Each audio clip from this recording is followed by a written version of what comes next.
waouh, le bus, franchement, pas mal, Osasuna, pas mal. Bonjour à tous, j'espère que vous allez bien. On se retrouve ce soir pour une nouvelle vidéo. On va faire le débrief de la rencontre entre le Barça et Osasuna. Victoire 2-0 pour le Barça. Et franchement, on va pas se mentir, ce fut dur, mais on a eu un Osasuna en face, mais infâme quoi. Franchement, sans déconner, c'est lunaire. Je vous jure, c'est lunaire ce qu'on a vu. Attendez, déjà, je suis obligé de commencer par ça. Regardez. Tac, là vous pouvez voir mon écran, bam. On peut voir au niveau des statistiques 80% de possession. 80%. Ils en ont 20. En première, on en avait 80 carrément. Ils ont eu un peu plus parce qu'ils se sont dit on a pris un but quand même, faudra peut-être qu'on gagne. Enfin, faudra peut-être qu'on essaie de gagner au moins. Au niveau des tirs, 3 tirs. Si on regarde leur carte des tirs, regardez la gueule des tirs. Alors, il y a lui qui est intéressant. Sinon, c'est des tirs, mais ils sont nuls à chier. Nuls à chier. Ce qu'on a vu ce soir d'Osasuna, franchement, c'est honteux. C'est honteux, je le dis très clairement. Franchement, j'ai rarement vu des équipes aussi nulles à chier de ma vie, qui ne veulent rien proposer comme ça. Franchement, je n'ai rien vu d'Osasuna. Je vous dis la vérité, j'ai rien vu. Les gars ont passé 90 minutes en défense. Franchement, horrible ce match. Horrible. Je ne peux rien retenir d'eux. C'est les mêmes qui nous ont mis 4-2 qui avaient très très bien joué face à nous. Voilà. Comme quoi la Liga ça va très vite. En tout cas, bref. Concernant le Barça, franchement, je suis très content de notre prestation pour le coup. On a fait un très très bon match. Déjà, on a eu le ballon. Bon, ça, c'était pas forcément difficile, comme je vous l'ai dit. On était bien aidés. Mais sinon, franchement, on a bien géré. Alors, on a eu pas mal d'occasions. On a eu notamment un but hors jeu qui a été annulé parce qu'on fait un corner à deux et qu'on réfléchit pas. Ah, mais ça, c'est classique de notre part. Sinon, on a eu quelques occasions arrêtées, notamment par Herrera qui a fait un très bon match dans les cages de Osasuna malheureusement. Et aussi, on a eu quand même, je trouve, manqué un peu d'efficacité. Alors, c'était pas flagrant non plus, mais je pense qu'on aurait pu faire mieux sur certaines actions. Bon, c'est pas très grave parce qu'au final, ça se finit bien. Mais voilà, comme d'habitude, un peu ce petit défaut. Sinon, je suis globalement satisfait de notre match. Honnêtement, déjà la première chose c'est que sur ce genre de match la tactique de l'adversaire elle est simple, c'est mettre le bus mais vraiment un gigabus. Alors là c'est vraiment effrayant, là vraiment on a eu une étape au-dessus, mais d'habitude voilà c'est mettre le gigabus et partir tout droit en contre-attaque. C'est même pas ce qu'ils ont fait parce qu'ils n'ont pas réussi en contre-attaque, mais les 2-3 fois grand maximum où ils sont partis en contre-attaque, franchement ça allait. Franchement on gérait plutôt bien en défense, on n'a pas pris le bouillon, de toute façon je vous l'ai mis. 3 tirs, c'est pas un hasard. Franchement, on a bien défendu pour le coup. On a été solide en défense. Au niveau de ce point-là, on a été vraiment bon, je trouve, pour une fois. Parce que d'habitude, voilà, c'est une occasion, un but. Là, c'était pas le cas. Alors, comme j'ai dit, encore une fois, on vendange. Ouais, je peux vous remettre les statistiques. Mais comme vous pouvez le voir, 2,61 XG, ça reste quand même élevé. 24 tirs et 2 grosses occasions. Donc, ça, c'est plutôt logique du coup avec 2 buts. Donc, voilà. Sinon, franchement, bon match de notre part. On a eu une possession et surtout, on n'a pas eu une possession stérile. Et ça, c'est quand même le plus important, je trouve. Parce que c'est ce qui fait la différence. Tu peux avoir une possession, mais si tu fais rien avec, bon, bah, ça sert à rien, je trouve. Donc là, franchement, ça a été une possession très intéressante. Et alors, vous n'allez pas le voir à 100%, je crois. Mais attendez, ouais, vous le voyez pas. Mais en gros, sur ici, là, attends, là, ici, juste là, là. Bon, alors, vous voyez qu'une partie de ma souris. Mais comme vous pouvez le voir, ils ont eu une barre bleue ici. Juste ici, là. Et ils ont eu une au début. Alors, si je zoome, peut-être vous pouvez le voir. Attendez. Tac. Voilà, là, je crois que vous le voyez, si je dis pas de bêtises. Ouais, vous le voyez. Donc là, ils ont vraiment eu une toute petite barre bleue au début et une barre bleue à la fin. Mais c'est tout. C'est tout. Enfin, ou à la fin, à la 60e, genre un peu avant le but. Franchement, ils n'ont rien fait. Ils n'ont rien fait. Et nous, on a dominé de A à Z. Ça, c'est plutôt fiable, hein, sachez-le. Ça sort pas du trou du cul du monde. C'est vraiment des. C'est pas non plus fiable à 100%. Mais en globalité, ça représente qui a la possession, qui a les meilleures occasions, etc. Donc, c'est quand même plutôt fiable. Donc ça veut quand même tout dire. Également, il y a d'autres stats, hein, franchement, toutes les stats de toute façon sont en notre faveur. 180 passes, on en est à 738, donc très très bien, on peut pas dire le contraire.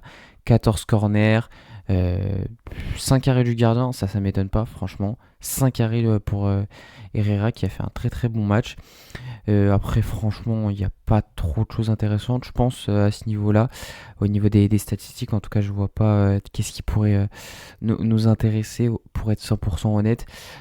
Voilà, je pense que j'ai tout dit ce que j'avais à dire sur l'équipe, sur ce match, en tout cas tout ce qui m'intéressait de dire.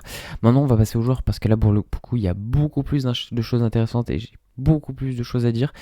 Je vais commencer par lui. Alors franchement, des choses positives sur Gérard Martin. J'avoue que je pensais rarement en dire de ma vie, pour être 100% honnête avec vous. Alors attendez, laissez-moi bien mettre le truc pour que vous voyez bien. Je vais m'assurer que vous voyez bien. Tac, vous voyez pas du tout, c'est nickel. Attendez, tac. Oh là là, normalement, vous allez mieux voir, je pense.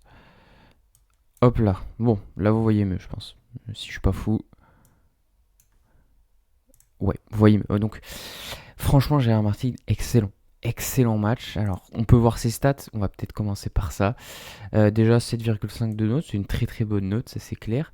Au niveau des passes, ça c'est quoi cette merde là? Je sais pas quoi ça sert, mais ok. C'est nul comme stat, si je peux me permettre. SofaScore, c'est quoi cette daube là? Bon, je vais faire sans les stats parce que j'aimais bien les stats, mais non, du coup, c'est nul. Bon, ok, on va faire sans. C'est pas très grave. Du coup, Gérard Martin, excellent match. Franchement, super match de sa part. On a vu un Gérard Martin qui continue sur sa lancée, en fait, tout simplement. Moi, j'ai adoré son match. Et je sais pas quoi dire de plus. Au niveau défensif, franchement, il est excellent. Il encaisse très peu. Il est toujours très très bien placé. Et déjà, il maîtrise la ligne du jeu. Franchement, il est vraiment bien aligné avec Koubarsi. Et surtout, il est gaucher. Donc ça fait une grande différence parce qu'on sait que Koubarsi, on le met à gauche parce que voilà. Mais de base, c'est pas son poste. Et ça se voit quand même un peu, ça se ressent. Et pourtant, Gérard Martin, lui, il le maîtrise parfaitement. Niveau défensif, il est très très bon. Je trouve qu'il n'y a pas vraiment de points négatifs. Il est très bon aussi en relance. Franchement, il n'y a pas de défaut sur sa relance. Je trouve qu'il voilà, il fait des plutôt bonnes passes. Alors, il va pas non plus faire les passes à la Koubarsi en mode transversal directement pour Rafinha pour que ça aille en but. Faut pas non plus abuser.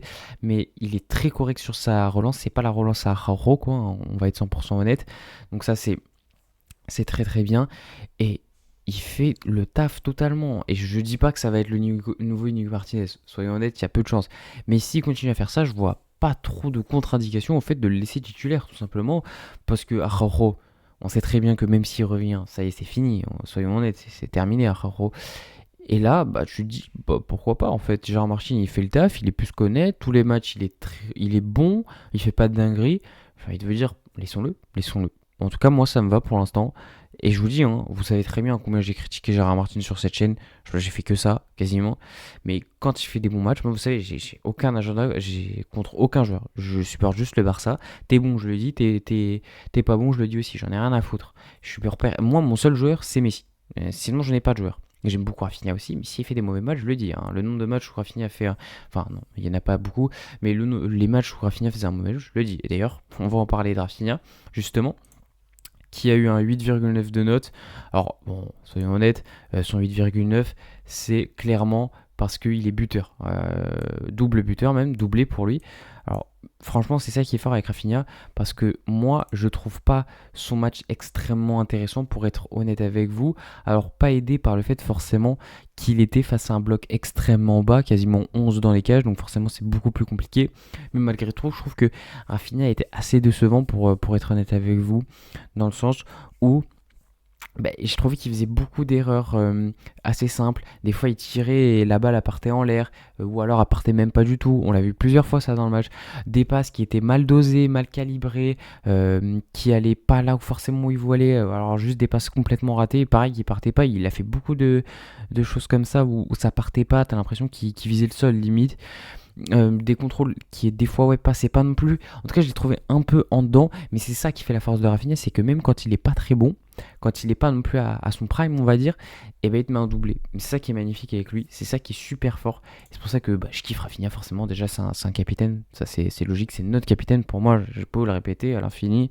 Peut-être qu'on va le comprendre et que l'année prochaine on mettra Rafinha titulaire, capitaine numéro 1, on sait pas, peut-être. Je propose idée comme ça. En tout cas, voilà. Franchement, Rafinha, je suis pas non plus déçu par son match, ce serait mentir. Mais je vais pas non plus être émerveillé par son match, soyons 100% honnête. Malgré tout, il met un doublé, donc moi je suis très content. Vous savez à quel point j'aime Rafinha. Donc je vais m'en satisfaire. Et on passe à autre chose, tout simplement. Bravo Rafinha. Et voilà, c'est tout. Ensuite, également, j'ai envie de parler d'un autre joueur en la présence de cet homme-là. Il est juste ici. Et voilà, vous pouvez le voir. Pedri, franchement, encore une fois. Alors déjà, première chose qu'on peut signaler, il continue à faire des stats Pedri parce que là, il est encore une fois pas sûr décisif. ce qui est extrêmement important parce qu'on sait, dans ce monde, les stats régissent tout. Bah voilà, vous en avez des stats, régalez-vous. Vous avez des stats, regardez, il est passeur. Donc voilà, ça déjà c'est cool. Qu'il soit passeur, c'est la première chose. Sur le but, le premier but de Rafinha, encore une fois super passe, mais son aisance technique, en fait, c'est une folie. Franchement, je vous jure, c'est une folie. Je crois qu'il y a une action à la 80e où il arrive, il fait un contrôle de fou. En plus, il te fait un lob juste après et il te refait un contrôle. Enfin, c'est du délire. Soyez honnête, c'est du délire. En tout cas, franchement, encore une fois, super match de Pedri. Il n'y a pas d'autre mot en fait, super match de Pedri. Il n'y a rien à redire. Dans les passes, c'est extrêmement bon. Alors, j'allais dire extrêmement bon dans le pressing. Il n'en a pas eu beaucoup à faire, soyons honnêtes, parce que Sassuolo a redonné quasiment tous les ballons. Mais il a été plutôt bon quand il fallait au niveau du pressing. Et surtout, il a maîtrisé le match. Il a maîtrisé ce match. Il distribue les passes D, si, sur la compte. Il distribue les passes. C'était lui le Ricardo, si vous regardez Nazuma Levenko, mais en gros le maestro, c'était lui qui envoyait à gauche, c'était lui qui envoyait à droite, c'est lui qui organise le jeu et il le fait parfaitement bien. Et on voyait parce que ça allait un peu à droite, un peu à gauche, c'était jamais que d'un côté. Alors forcément, ça penchait peut-être plus du côté droit parce que bah il y a Yamal, c'est logique. Mais encore une fois, les ondes techniques de Pedri, je vous jure, c'est une folie. Et en fait, on se rend compte qu'il n'est pas forcément fort que en passe. Il est fort en tout. Et c'est ça qui est super. C'est ça qui est franchement super. L'autre joueur aussi qui est au milieu qui est excellent et que j'ai envie d'évoquer, c'est Eric Garcia. Alors là, 6 sur 6, franchement, je trouve sa note un peu incompréhensible pour être 100% honnête avec vous. Sur SofaScore, je comprends pas trop la note. Pour moi, super match d'Eric Garcia.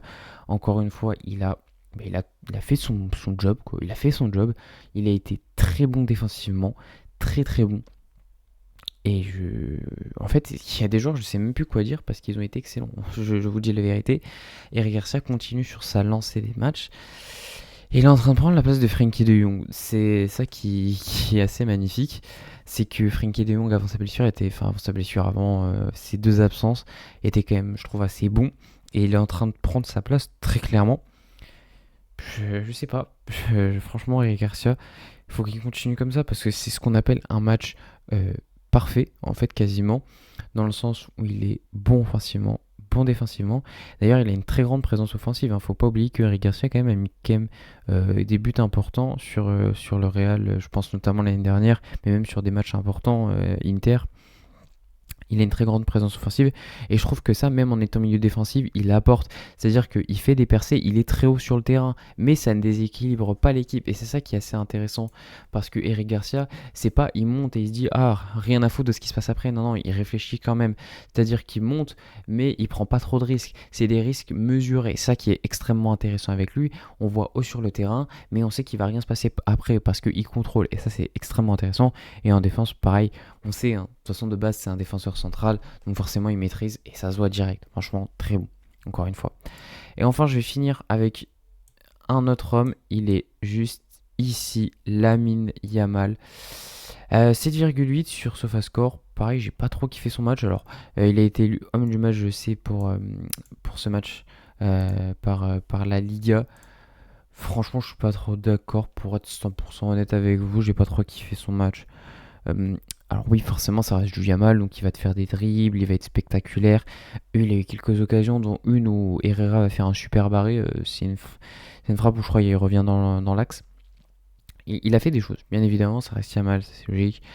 Et c'est ça en fait, se dire que ça c'est un match moyen pour moi, c'est que le gars est tellement haut que même quand il fait des très bonnes choses, je suis obligé de dire un peu déçu quand même. C'est ça qui est assez incroyable. Mais j'ai trouvé quand même qu'il des fois il en fait trop, il veut trop pousser le ballon, il veut trop aller chercher le dribble, etc. Maintenant on le sait de toute façon, il y a des équipes qui vont le prendre à 2 voire 3 4. Et ça, faut qu'il commence à s'adapter et à comprendre qu'il n'est pas tout le temps obligé de faire le truc en plus, pas tout le temps obligé d'aller chercher encore plus. Et c'est ça que je pense qu'il a du mal à comprendre. Et on le voit, Yamal a quand même du mal à se dire bah c'est pas grave, je vais revenir en arrière. Alors c'est un défaut comme une qualité, dans le sens où tu veux toujours avoir le meilleur truc possible, oui, mais du coup des fois ça t'amène juste à une perte de balle stupide ou alors je sais pas, tout simplement le défenseur qui la récupère, etc. Je trouve ça pas forcément très pertinent pour être honnête avec vous. Donc après c'est quelque chose qu'il doit apprendre, il reste encore très très jeune bien évidemment. Mais voilà, un match assez mitigé je trouvais de Lamine Yamal et c'est ça qui est fou, c'est de dire que même s'il a fait un match mitigé, bah, il a fait des trucs pas exceptionnels mais des trucs excellents. Donc c'est ça qui fait plaisir avec Lamine. En tout cas voilà, Ça a été un plaisir de faire cette vidéo. On se retrouve lundi, du coup, après-demain, pour l'avant-match face à Guadalajara en Coupe du Roi. Et moi, je vous dis tchuss.